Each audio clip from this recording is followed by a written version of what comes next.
Assalamualaikum warahmatullahi wabarakatuh. Alhamdulillah hamdan katsiran tayyiban mubarakan fi kama yuhibbu rabbuna wa yarda, wassalatu wassalamu ala nabiyyina Muhammadin wa ala alihi wa sahbihi wa man sara ala nahjihi bi ihsanin ila yaumiddin wa ba'd. Saudaraku yang Allah muliakan, tidak ada kata yang pantas untuk kita ucapkan kecuali bersyukur kepada Allah Subhanahu wa taala atas segala nikmat dan karunia yang Allah berikan kepada kita. Sebagaimana salawat dan salam semoga senantiasa tercurahkan kepada junjungan kita Nabi kita Muhammadin sallallahu alaihi wasallam beserta para keluarga, para sahabat dan orang-orang yang istiqomah berjalan di bawah naungan sunnah beliau sampai hari kiamat kelak. Saudaraku yang Allah muliakan,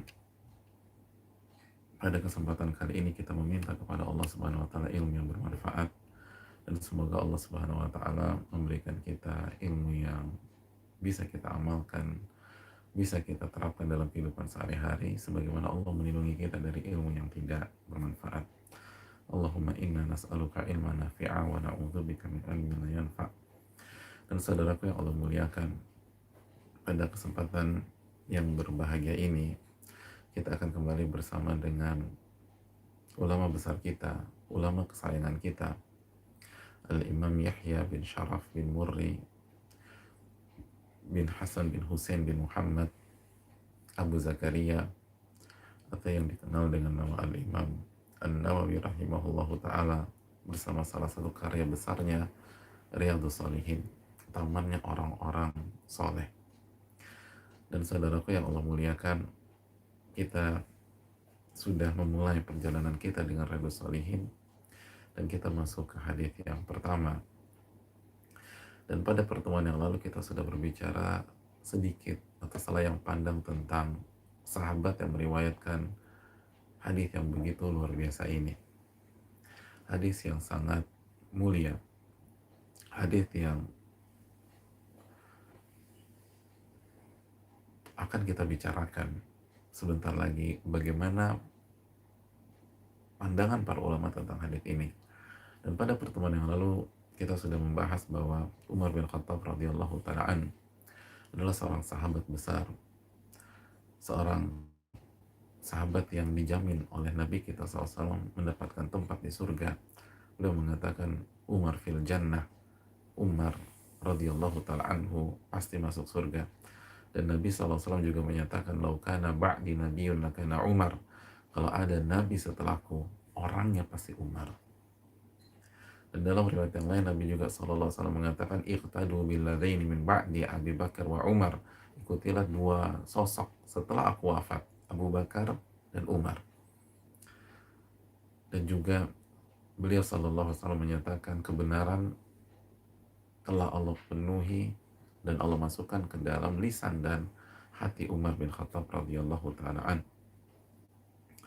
Oleh karena itu beliau adalah sosok yang sangat diakui dan sangat dicintai oleh umat Islam. Saudaraku yang Allah muliakan, dan hadis yang beliau riwayatkan adalah hadis yang sangat mulia, hadis yang akan kita simak sebentar lagi, bahwa Nabi SAW bersabda innamal a'malu binniyat wa innamal likulli imri'in ma nawa faman kanat hijratuhu ila Allah wa rasulih fa hijratuhu ila Allah wa rasulih wa man kanat hijratuhu lidunya yusibuha aw imra'atin yankihuha fa hijratuhu ila ma hajara ilaih. Sesungguhnya amal itu tergantung niatnya, dan setiap orang akan diganjar sesuai dengan niatnya tersebut. Barang siapa yang hijrahnya untuk Allah dan Rasulnya, dia niatkan untuk Allah dan Rasulnya, maka ia akan mendapatkan Allah dan Rasulnya. Dan barang siapa hijrahnya untuk dunia yang ingin ia dapatkan atau wanita yang ingin ia nikahi, maka hijrahnya hanya untuk yang dia niatkan tersebut.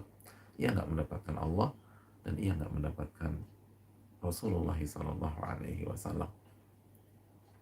Hadis ini dikeluarkan Al-Imam Al-Bukhari dalam kitab sahihnya dan dikeluarkan Al-Imam Muslim dalam kitab sahihnya.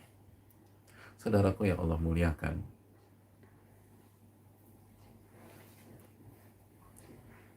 sepertinya ada kendala sedikit.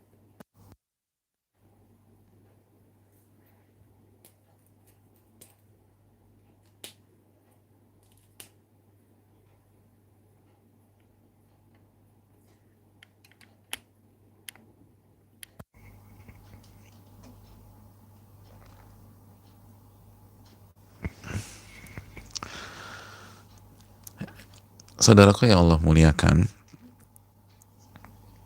kita akan membahas hadis ini secara singkat dengan segala kekurangan kita dan memohon pertolongan dan taufik dari Allah Subhanahu wa taala. Poin yang pertama, agar lebih sistematis dan lebih terurut, bahwa kedudukan hadis ini.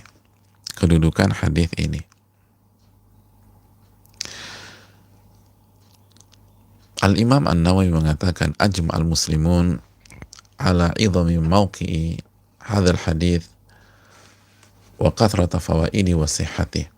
Imam Nawawi mengatakan bahwa seluruh umat, seluruh ulama sepakat tentang keagungan hadis ini dan betapa banyaknya pelajaran yang bisa dipetik dari hadis ini dan kebenaran dari hadis ini. Sepakat para ulama. Sepakat ulama kita mengatakan hadis ini adalah hadis yang mulia. Hadis ini adalah hadis yang sangat banyak faedah, manfaat, dan pelajaran kehidupannya. Dan hadis ini disepakati kevalitannya. Makanya para ulama juga mengatakan laisa fi akhbarin Nabi sallallahu alaihi wasallam syai'un ajma' wa agna wa akthar faidatan min hadzal hadis. Nggak ada satupun hadis Nabi SAW yang lebih komprehensif, yang lebih universal, yang lebih kaya akan faedah dan lebih banyak mendatangkan faedah, mendatangkan maslahat, mendatangkan pelajaran, mendatangkan hikmah dibanding hadis ini. Nggak ada. Satupun hadis nggak ada. Ini hadis yang paling banyak keutamaan dan yang paling banyak pelajarannya.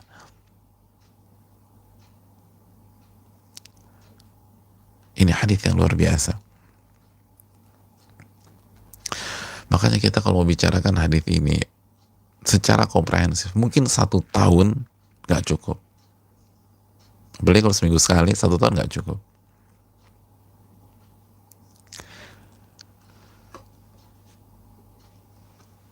Hadis ini tuh luar biasa, saudaraku yang Allah muliakan.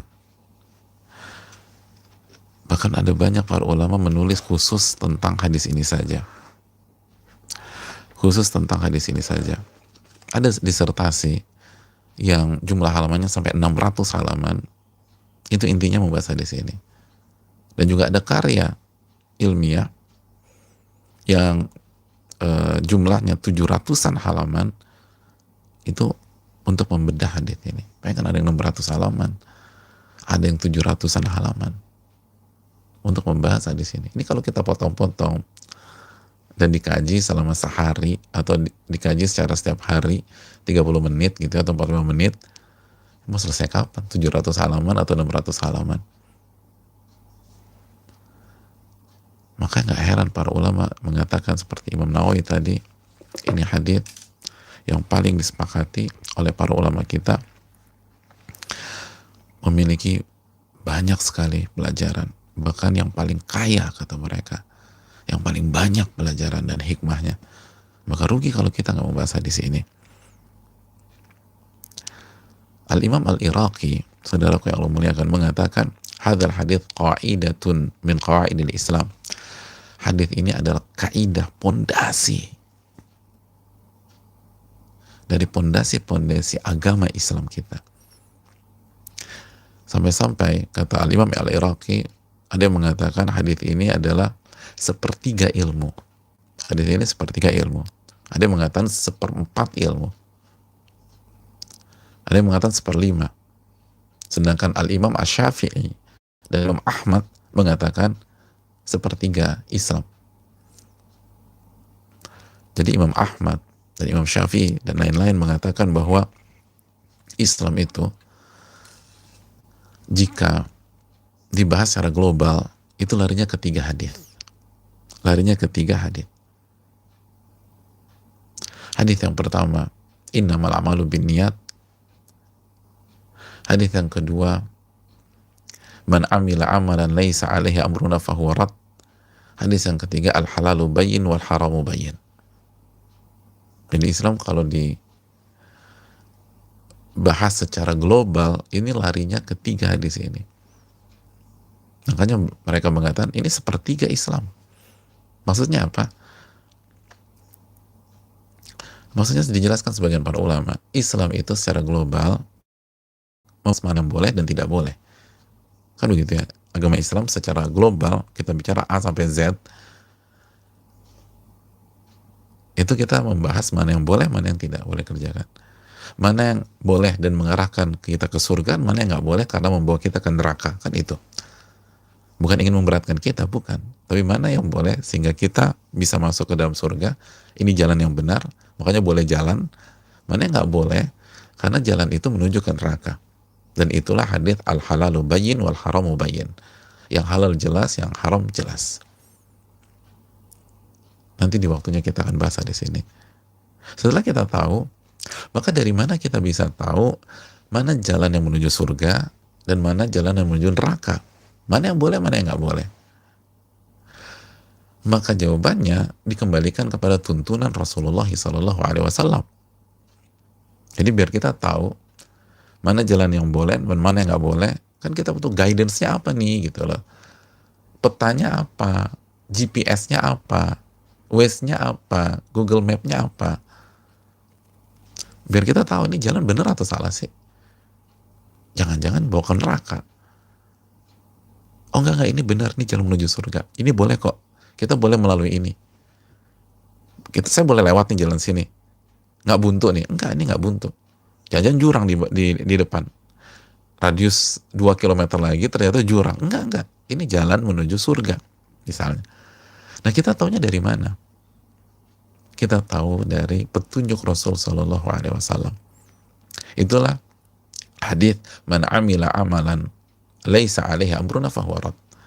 Barang siapa yang mengerjakan amalan yang tidak ada contohnya, keterangannya, disyariatkannya oleh Nabi SAW, maka tertolak.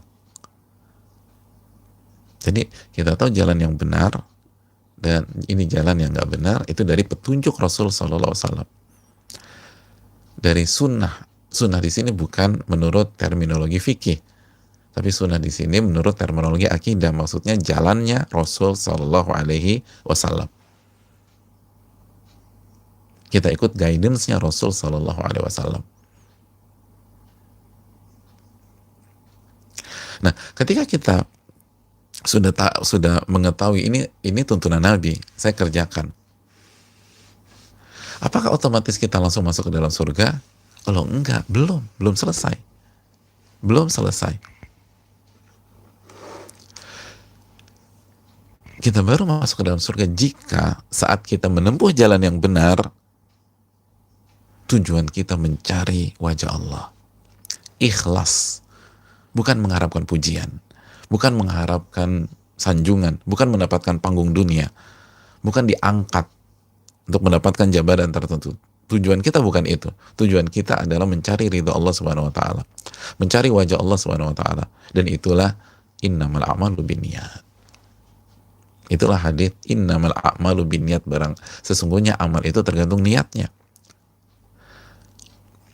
Dan orang akan diganjar sesuai dengan niatnya. Orang akan diganjar sesuai dengan niatnya. Ini niat Anda apa nih? Ini jalan udah benar. Tapi niat Anda apa? Apa niat Anda?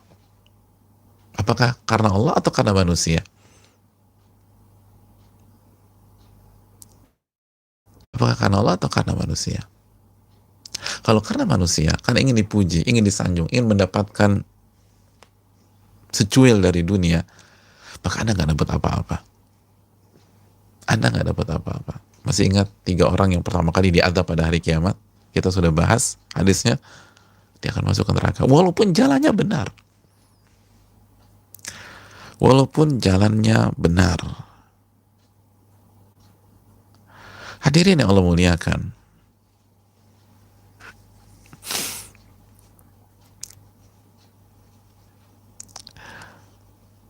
Ini yang perlu kita renungkan.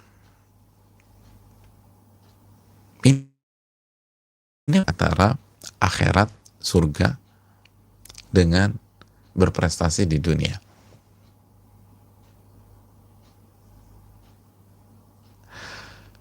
Oleh karena itu, Al-Imam Yahya bin Mu'adz Ar-Razi mengatakan bahwa kesuksesan dunia itu diraih bil aqdam, dengan kaki dan sebatas kerja keras Anda. Kesuksesan dunia, Anda kaya, Anda sukses, Anda populer, bisnis Anda maju, harga saham Anda tinggi, outlet Anda di mana-mana, cabang di seluruh kota di Indonesia, itu didapatkan dengan kaki, kata para ulama.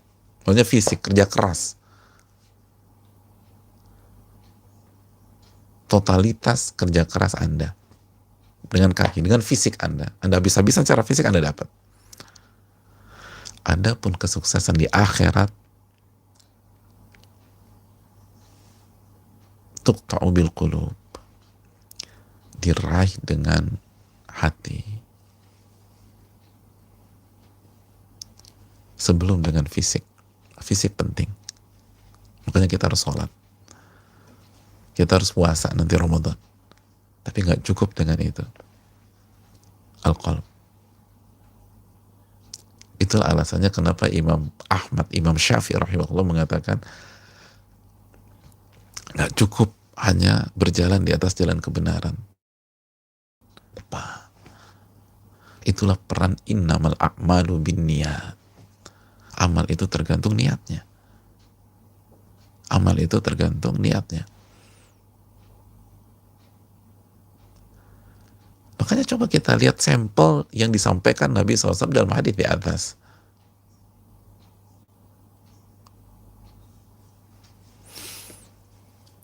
Hijrah kan? Hijrah jalan Allah atau jalan syaitan? Jalan Allah. Tapi begitu niatnya untuk dunia dan wanita, dia hanya mendapatkan itu saja.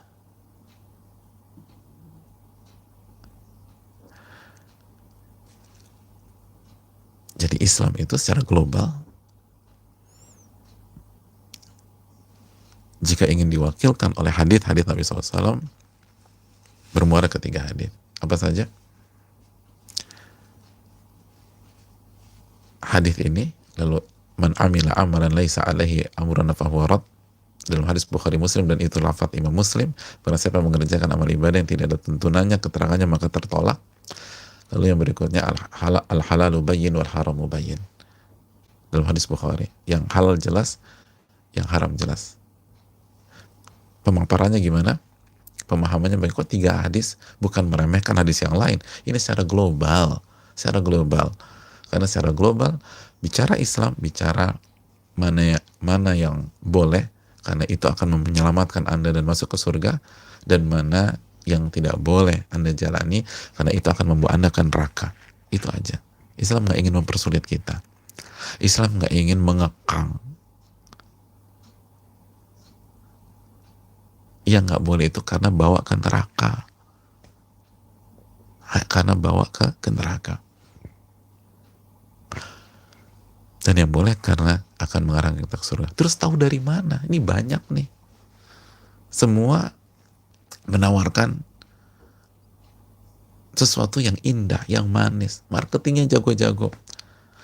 Ikuti tuntunan dan jalannya Nabi Shallallahu Alaihi Wasallam. Itu man amila amalan. Udah sampai di jalan yang benar, udah pasti masuk surga. Oh belum. Niat Anda apa? Seperti hijrah dalam hadis ini. Innamal a'malu binniyat. Sesungguhnya amal itu tergantung niat Anda. Kalau Anda niat ke surga, mendapatkan wajah Allah, Anda akan dapatkan wajah dan ridha Allah. Tapi kalau Anda tujuannya untuk popularitas dunia, pujian, maka itu yang Anda dapatkan. Wallahu ta'ala a'lam bisawab. Saudaraku yang Allah muliakan, sebagian ulama, kita masih berbicara tentang kedudukan hadis ini, sebagian ulama bahkan mengatakan bahwa hadis ini itu setengah dari agama. Setengah agama. Oh, berarti beda dong, atau kontradiksi dong dengan apa yang dikatakan Imam Ahmad dan Imam Syafi'i rahimahumullah. Oh enggak. Tidak kontradiksi. Tapi mereka mengambil angle yang berbeda, sisi yang berbeda. Ini sebagaimana dijelaskan Al-Imam Ibn Rajab. Beliau mengambil angle bahwa agama itu secara global, itu kalau nggak amalan-amalan zahir, amalan-amalan hati, kan begitu. Terbagi menjadi dua. Terbagi menjadi dua. Yang pertama amalan-amalan zahir seperti sholat, puasa, zikir dengan lisan, haji, umroh, infak, sedekah, dan lain-lain. Amalan zahir. Yang kedua, amalan batin. Amalan hati. Amalan hati. Maka hadis ini fokus ke amalan hati. Berarti setengah. Adapun amalan zahirnya apa? Man amil amalan laisa alaihi amruna fahuwa rad. Barang siapa mengerjakan amal ibadah yang tidak ada contohnya, keterangannya, tuntunannya, maka tertolak. Sekali lagi, tidak ada kontradiksi. Ini hanya melihat dari angle yang berbeda. Intinya hadis ini luar biasa, dan hadis ini direkomendasikan para ulama. Bahkan sekali lagi, ulama kita mengatakan nggak ada hadis yang lebih komprehensif, yang lebih kaya akan pelajaran dan hikmah, dan lebih banyak mengandung pelajaran dan hikmah dibanding hadis ini. Dibanding hadis innamal a'malu binniyat. Wallahu ta'ala alam bisawab. Wallahu ta'ala alam bisawab.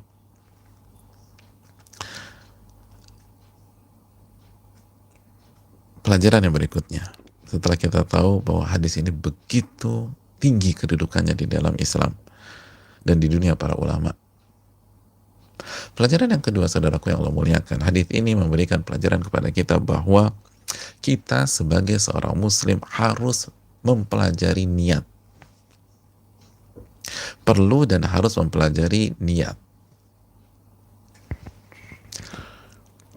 Jadi kita bukan hanya diperintahkan dan harus mempelajari gimana gerakan sholat, apa bacaan sholat. Ya itu harus dipelajari. Shollu kama ra'aitumuni usolli, salatlah kalian sebagaimana kalian melihat aku sholat. Bukan hanya mempelajari bagaimana tawaf. Tawaf tuh gimana sih? Muternya ke kanan apa ke kiri? Itu harus belajar.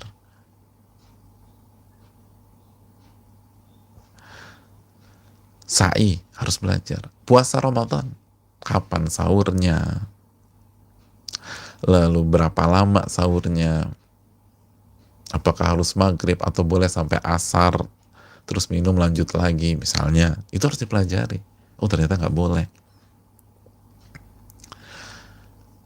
Gimana salat taraweh? Itu jelas harus dipelajari. Namun kita pun harus mempelajari niat. Innamal a'malu binniyat. Karena seluruhnya itu tergantung niat. Itu yang dikatakan Al-Imam Yahya bin Abi Katsir. Kata beliau, ta'allamu niyyah fa innaha ablagu minal amal. Hadis ini, ucapan ini, arahan ini kita bahas dulu ucapan Sufyan Ats-Tsauri. Kata Sufyan Ats-Tsauri, kanu yata'allamuna niyyah lil amal kama yata'allamuna al-amal. Al-Imam Sufyan Ats-Tsauri, ulama besar klasik, itu mengatakan bahwa dulu para ulama-ulama kita, jadi para sahabat, para tabi'in, itu mereka mempelajari niat dalam beramal sebagaimana mereka mempelajari amal itu sendiri. Mereka mempelajari niat. Mereka mempelajari niat untuk beramal. Mereka mempelajari niat ketika mereka sholat, ketika mereka puasa, ketika mereka berzikir, ketika mereka haji, ketika mereka umrah. Sebagaimana mereka mempelajari sholat itu sendiri, puasa itu sendiri, haji itu sendiri, umrah itu sendiri. Mereka mempelajari niat ketika bersedekah dan berinfak, sebagaimana mereka mempelajari sedekah dan infak itu sendiri. Ini niat. Ini niat penting. Hadis ini mengajarkan kita harus belajar niat. Makanya tadi saya sampaikan, ada ulama yang mengkaji masalah niat ini sampai 600 halaman. Dan itu disertasi ilmiah. Ada yang juga membahas 700 halaman. Dan masih banyak buku-buku lain. Masih banyak buku-buku lain. Oleh karena itu hadirin yang Allah muliakan, ini yang perlu kita camkan bersama-sama.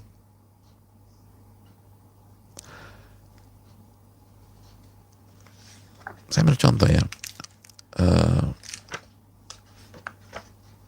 seperti buku yang ada di hadapan saya, judulnya Al-Ikhlas Hakikatu wa Nawaqiduh, Risalah Ilmiah.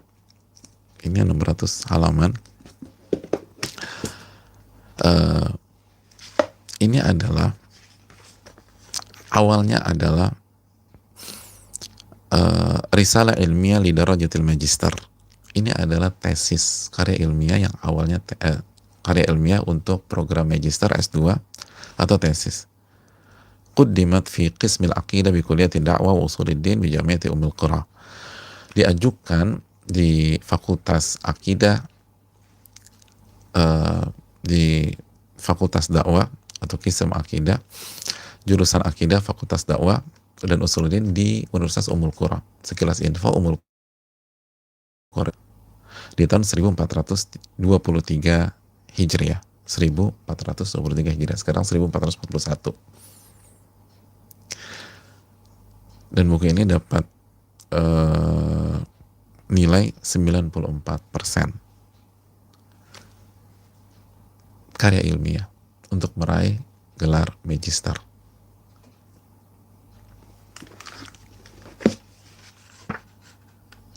Dengan daftar isi 630 halaman. 630 halaman. Itu menunjukkan bahwa para ulama mempelajari tentang niat. Para ulama kita mempelajari tentang niat. Sekelas info saja, intermezzo. Kembali ke perkataan para ulama, ucapan Yahya bin Abi Katsir. Yahya bin Abi Katsir. Kata Yahya bin Abi Katsir, rahimahullah, ta'allamun niyah fa innaha ablagu minal amal. Pelajarilah niat. Karena niat itu seringkali lebih kuat dari amalan itu sendiri. Lebih kuat daripada amalan itu sendiri. Lebih membuat Anda sampai ke tujuan dibanding amal itu sendiri. Sekali lagi, pelajarilah niat. Karena niat itu seringkali lebih kuat dan lebih membuat Anda sampai ke tujuan dibanding amalan itu sendiri. Maksudnya apa? Iya, betapa banyak orang sudah beramal, tapi justru masukkan mereka ke neraka. Memasukkan mereka ke neraka. Sebagaimana hadis 3 orang yang pertama kali masuk ke dalam api neraka. Itu semua kan amalan-amalan yang sangat luar biasa, sangat mentereng, sangat prestisius. Tapi kenapa masukkan mereka ke neraka? Karena niatnya keliru. Nabi SAW bersabda dalam hadis riwayat Imam Ahmad, "Aktsaru munafiki ummati qurra'uha." Orang-orang munafik terbanyak di tengah-tengah umatku berasal dari mana? Pembaca-pembaca Al-Qur'annya. Allahu Akbar. Baca Al-Quran, bukankah itu amal? Tapi kenapa divonis munafik? Karena niatnya salah. Niatnya ingin pamer. Niatnya ingin dipuji orang. Itu maksud Al-Imam Yahya bin Abi Katsir, bukan meremehkan, tetap harus beramal. Ahlussunnah wal Jamaah menyatakan harus beramal dengan anggota tubuh kita. Tapi beliau ingin mengingatkan, seringkali niat itu lebih kuat daripada amal itu sendiri.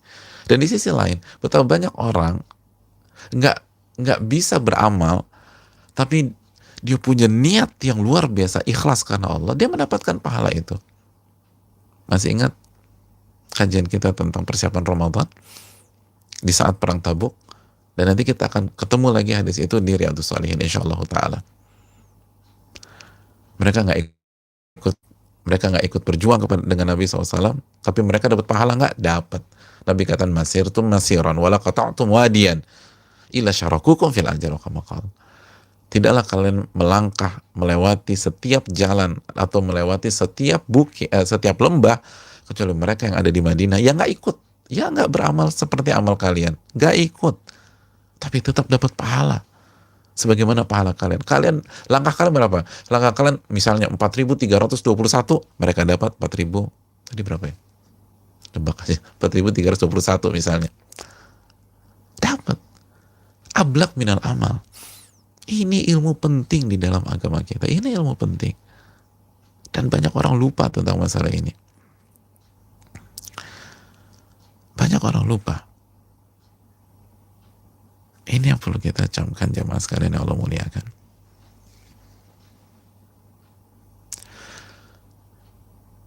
Dan ini ilmu tidak mudah.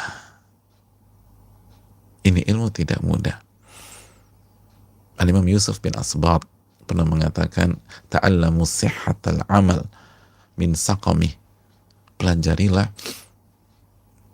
amal yang benar dan diterima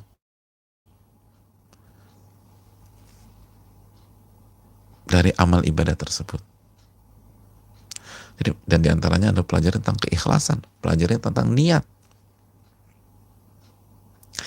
Fa inni ta'allamtuhu fi 22 sana. Karena aku mempelajari hal ini 22 tahun. Allahu Akbar. 22 tahun. Jadi para ulama mempelajari niat, mempelajari keikhlasan itu lama. Bukan 1-2 pertemuan. Tahunan. Beliau kata 22 tahun. 22 tahun.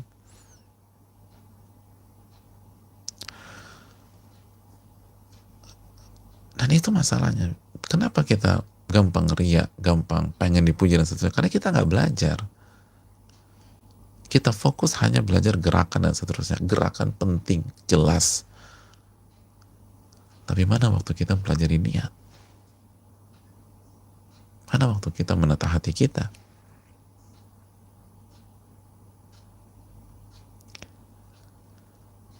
...22 tahun. Ini ulama-ulama besar, 22 tahun.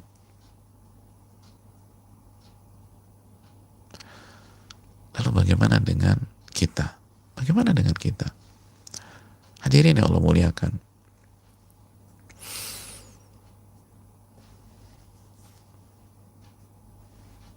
Al-Imam Muhammad bin Munkadir itu mengatakan, kabattu nafsi arba'ina sana hatta istaqamat.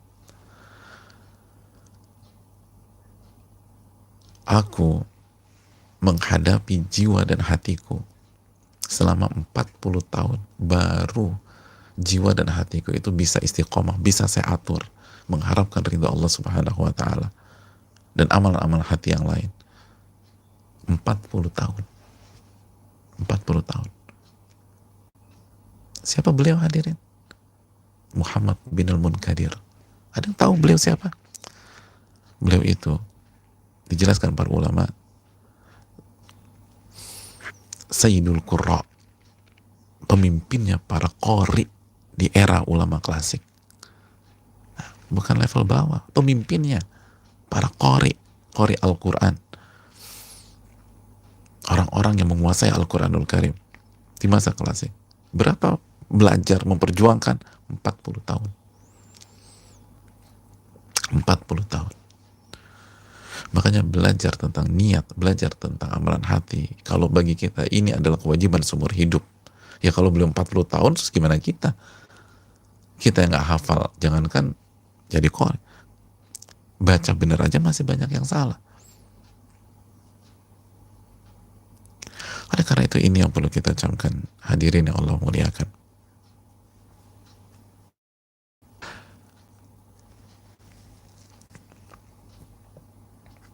Poin yang berikutnya.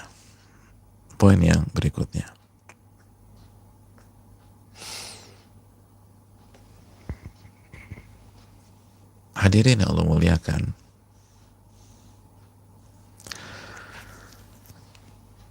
Apa itu niat? Apa itu niat?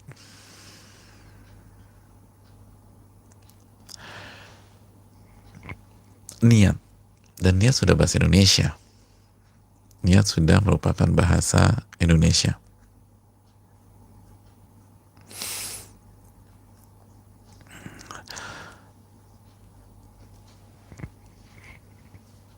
Para ulama mengatakan, atau sebagian, yang lebih tepat sebagian para ulama mengatakan bahwa niat itu ikhlas. Niat itu ikhlas.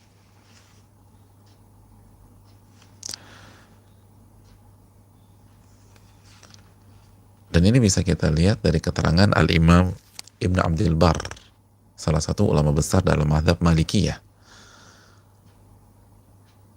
Atau dijelaskan juga Al-Imam Ibn Qudamah, ulama besar dalam mazhab Hanabilah, dalam kitab Al-Mughni. Al-Imam Ibn Qudamah mengatakan al-ikhlas huwa niyah. Ikhlas itu niat.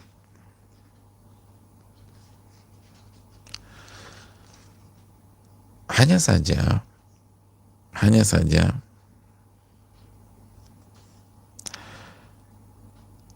para ulama mendudukkan bahwa niat itu lebih luas daripada keikhlasan. Niat itu lebih luas daripada keikhlasan.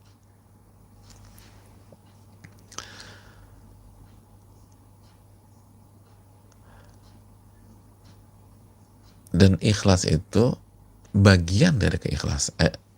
Ikhlas itu bagian dari niat. Karena niat artinya adalah al-qasdu wal iradah.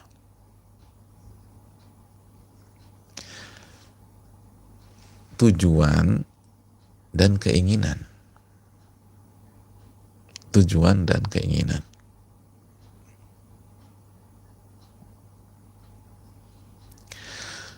Dan itu bukan berarti ulama-ulama besar itu salah, tidak. Tapi mereka sedang membahas sebuah kata universal atau kata yang umum dengan salah satu bagian maknanya. Jadi niat itu al-qasdu wal iradah. Itu yang dijelaskan Al-Imam Ibnu Rajab rahimahullah dalam kitab Jami' Ulum wal Hikam. Dan Al-Imam Ibnu Rajab salah satu ulama mazhab Hanabilah. Jadi sekali, niat itu tujuan dan keinginan. Dan niat sudah menjadi bahasa Indonesia. Semua paham. Jaga niat lu tuh. Semua ngerti, oh ya, maksudnya tujuan, motif, keinginan, dan seterusnya. Nah, saudaraku yang Allah muliakan,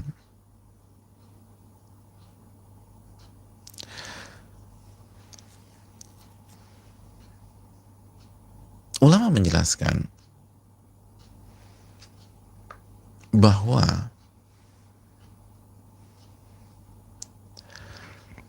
niat yang harus dimiliki oleh seorang hamba ketika dia beribadah, ketika dia beramal,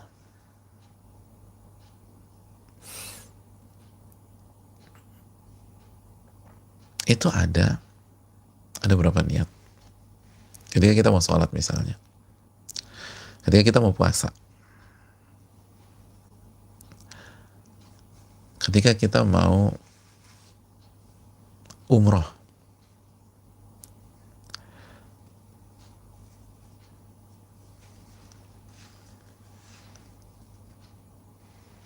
ada berapa niat yang kita butuhkan? Saudaraku yang Allah muliakan, ulama mengatakan secara umum kita butuh 2 niat. Secara umum kita butuh 2 niat.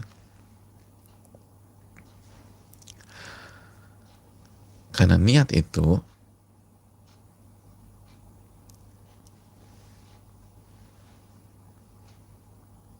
taqa'u fi kalamil ulama bimaknayain. Niat itu, kata Al-Imam Ibnu Rajab, dibahas oleh ulama dengan 2 makna.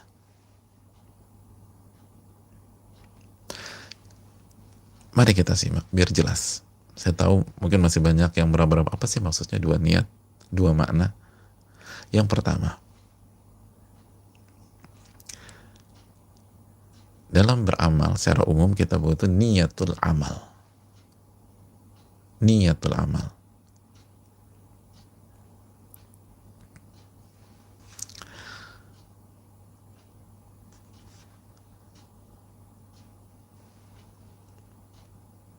Yang kedua, niatul maksud bil amal.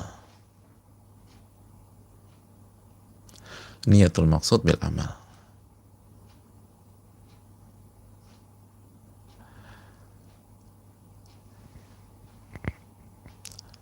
Yang pertama, kita balik lagi, niatul amal. Artinya, saat kita mengerjakan sesuatu, tujuan dan keinginan kita mau ngerjakan amal apa? Apa yang Anda mau kerjakan? Anda harus niatkan, saya mau kerjakan amalan A, amalan B, amalan C. Jadi niatkan. Ketika kita mau ngerjakan sesuatu, niatkan, kita mau ngerjain apa sih? Kita mau ngerjakan apa? Jadi meniatkan apa yang mau kita kerjakan dan amalkan, itu poin pertama. Itu niat yang pertama. Niat yang kedua, kepada siapa kita persembahkan. Kepada siapa kita persembahkan. Sekali lagi, dua niat. Niat di keterangan para ulama bermakna dua. Yang pertama, apa amalan atau aktivitas atau pekerjaan yang ingin kita lakukan. Amalannya apa? Dan yang kedua, kepada siapa kita persembahkan. Siapa kita persembahkan. Sebagai contoh, biar kita jelas. Atau sebelum contoh, kita perinci lagi. Kembali ke niat yang pertama. Niat yang pertama apa tadi? Niatul amal. Amal apa yang ingin kita kerjakan. Tujuan kita meniatkan ini untuk membedakan antara ibadah dan sebatas kebiasaan. Itu tujuan pertama. Membedakan antara ibadah dan kebiasaan. Ibadah dan non-ibadah. Ibadah dan keseharian. Ibadah dan adah.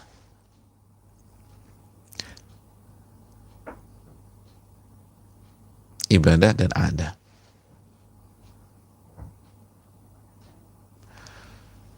Kita mau ngapain? Contoh. Apabila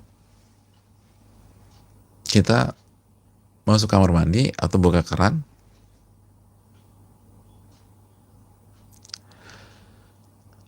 lalu kita kumur bersihkan tangan, cuci tangan kan sekarang 40 detik atau dalam beberapa waktu, lalu kita kumur-kumur, lalu kita masukkan air ke hidung, istinsyak, lalu muka, lalu tangan, lalu bersihin kepala, lalu kaki. Tapi kita nggak niat wudhu. Kita hanya niat mau seger aja. Kita niat hanya mau seger. Kita nggak ada niat wudhu sama sekali. Kita hanya niat mau seger-seger. Mas mau ngapain mas? Mau seger-seger aja. Lalu kita sholat zuhur setelah itu. Apakah sholat zuhur kita sah? Tidak. Kenapa? Karena Anda tidak niat wudhu. Anda harus niat wudhu. Nah itu yang membedakan. Kita membedakan antara ibadah, yaitu wudhu, dengan kebiasaan atau non-ibadah atau keseharian aja, seger-seger. Sebagai contoh yang lain yang lebih gamblang. Kalau tadi kan emang ada orang seger-seger sampai berurutan gitu kayak wudhu. Pertama mungkin aja, walaupun mungkin nggak banyak. Tapi contoh yang kedua ini mungkin lebih real. Kita tahu dalam ilmu fikih mandi itu ada mandi janabah, mandi junub ya. Itu terbagi menjadi dua. Yang pertama mandi sempurna, lalu yang kedua mandi yang penting sah saja. nggak sempurna. Mandi mujzi namanya, sah tapi tidak sempurna. Nah, mandi mujzi itu dijelaskan oleh para ulama, dan bukan di sini pembahasan komprehensifnya, saya hanya bercontoh. Itu yang penting seluruh tubuh kita basah dengan air. Beda dengan mandi sempurna, kan ada SOP-nya, basuh kemaluan, terus wudhu, dan terus selanjutnya. Tapi kalau mandi mujid, yang penting basahin semuanya, semua basah. Dengan niat mandi junub, maka mandinya sah. Semua basah. Secara wujud, nggak ada bedanya dengan kita mandi pagi dan mandi sore. Mandi siang, Ustaz, iya boleh, kalau mandi siang juga boleh. Nggak ada bedanya, basah semuanya. Nah, itu yang membedakan. Yang satu mandi ibadah, dan satu mandi kebersihan apa? Niat. Innamal a'malu bin niat. Sesungguhnya amal itu tergantung niatnya. Sesungguhnya amal itu tergantung niatnya. Jelas? Jadi membedakan mana ibadah, mana non ibadah. Ibadah dan ibadah itu niat. Jadi kita, saya mau ngapain nih? Saya mau mandi pagi atau mau mandi janabah? Itu. Yang kedua, tujuan dari niatul amal atau meniatkan amal perbuatan untuk membedakan antara ibadah yang satu dengan ibadah yang lain. Sekali lagi, ibadah yang satu dengan ibadah yang lain. Kenapa demikian? Karena banyak ibadah gambarannya sama. Contoh, adzan subuh dikumandangkan, lalu kita takbiratul ihram, lalu kita kerjakan 2 rakaat. Saudaraku yang Allah muliakan, sholat 2 rakaat kita ini, gimana kita lihat antara ini sholat subuh atau ini sholat qobliyah subuh? Oh, kalau qobliyah subuh, rakaat pertama disunahkan baca Al-Fatihah, Al-Kafirun, Ustadz. Rakaat kedua, Al-Fatihah, Al-Ikhlas. Oke, sholat subuh nih, sholat wajib subuh. Rakaat pertama kita baca Al-Fatihah dan Al-Kafirun. Boleh nggak? Boleh. Lalu rakaat kedua kita baca Al-Fatihah dan Al-Ikhlas. Boleh apa nggak? Boleh. Bedanya apa? Innamal a'malu bin niat. Sesungguhnya amal itu tergantung niatnya. Amal itu tergantung niatnya. Amalan itu tergantung niatnya.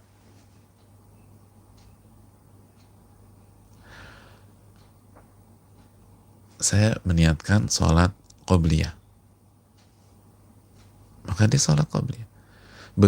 Walaupun udah bangun dari jam 2, lalu begitu azan niatnya hanya qobliyah, habis niat qobliyah baca zikir pagi petang sampai terbit matahari, dia berdosa.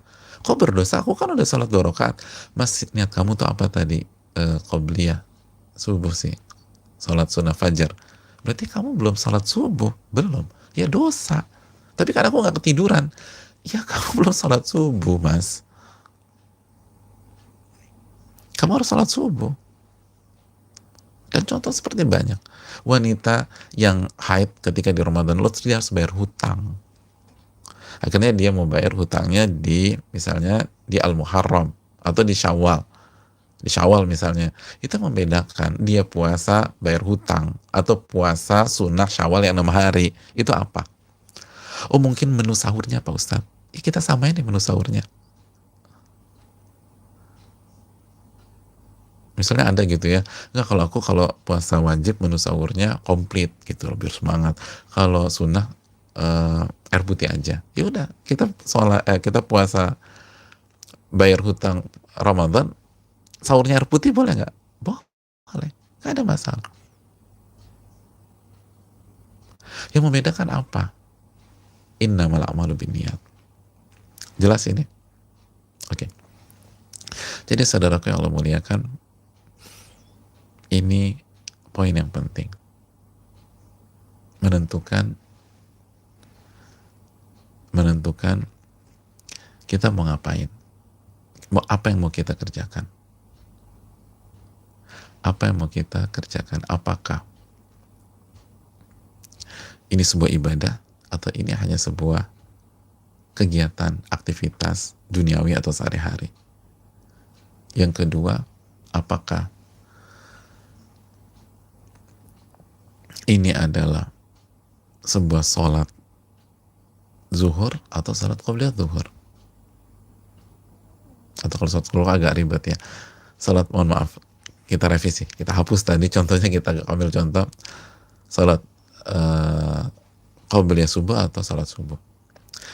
Puasa 6 hari di bulan Syawal atau puasa bayar yang haid atau yang sakit. Semuanya secara gambaran sama. Kita masuk masjid, ini sholat apa? Sholat tahiyatul masjid kah? Atau sholat sunnah wudhu kah? Karena sebelum masuk masjid kita wudhu dulu, masuk masjid, lalu kita sholat 2 rakaat. Pertanyaan, ini sholat apa nih? Kita masuk masjid jam 9 pagi, atau misalnya sekarang kita wudhu jam 9 pagi, habis wudhu sholat. Pertanyaannya, ini sholat sunnah wudhu atau sholat duha jam 9 nih? Innamal a'malu binniyat. Maka kita harus niatkan. Saya mau kerjakan ini, saya mau kerjakan ini, saya mau kerjakan ini, saya mau kerjakan ini.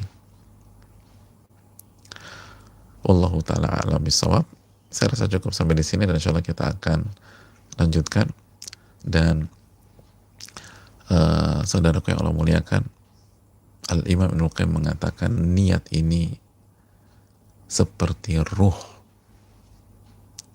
di dalam kehidupan kita, karena penting, seperti ruh di dalam kehidupan kita. Maka kita harus belajar tentang niat, dan itulah makna pertama, niatul amal, menentukan apa amalan yang ingin kita kerjakan, menentukan apa ibadah yang ingin kita kerjakan. Itu makna yang pertama. Selanjutnya makna yang kedua, insya Allah kita akan bahas di esok hari biidznillah ta'ala. Dan apa perbedaannya dengan niat yang pertama, insya Allah kita akan bahas. Semoga bermanfaat. Wassalamualaikum warahmatullahi wabarakatuh. Kita buka sedikit tanya jawab.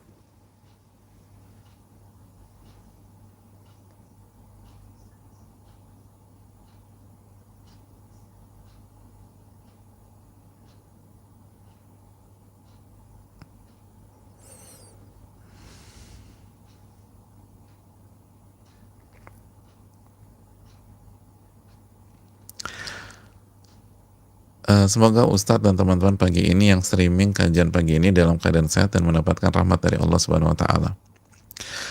Saya mau menanyakan apa yang dimaksud dengan hidayah. Saya baru hari ini tahu jika Islam secara global dibagi menjadi 3 atau bisa diwakilkan dalam 3 hadis Nabi SAW, dan seketika itu saya langsung mengeluarkan air mata ketika tahu hal ini.